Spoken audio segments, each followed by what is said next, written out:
پارێزگاری کەرکووک و پرسی کەرکووک لەگەڵ پرسی بەغایە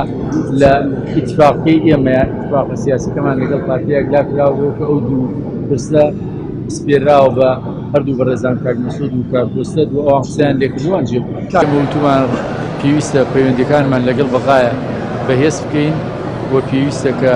قانونی موازنە وەک خۆی جێبەجێ بکەین ئەوەی ئیلتیزامی لەسەر حکوومەتی هەرێمی کوردستان هەیە و داواش بکەین کە بەشەکەی تری لە حکوومەتی بەغا و ئیلتیزامانی خۆیان جێبەجێ بکەن. دانوستانی ئێمە لەگەڵ برادرانی پارتیا ڕەنگە مانگی زیاتری خاین بێ و چەند دانیشتنێک و چەند بەیەندیەکە بووە بۆ برادرانی پارتیش دوێنێ شەوکاک فرسەتەوەی بە دروو درێژی ڕوونکردەوە لە دوو مقابلەیە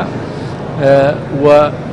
زۆر قۆناغی جیاجیای تیا بۆ دانوستانە جاری وا بۆ گەیشتۆتە ئاستی لێکدابڕان جاری واش بۆ گەرمگوڕ بووە و دوێنێ لە ئەخیر سەعاتەکانی گەرمگوڕی خۆیان بووە و نەیەکێتی حیزبی فشار قبوڵکردنە و نە دانوستان لە ژێر فشارا کرد. دوێنێ لە قۆناغەکانی کۆتایی پەیوەندیەکانمانە کێشەیەک پەیوەند بوو بە مەسەلەی وەزارەتێکەوە و چارەسەر کرا و گرێچۆرەکان کرانەوە.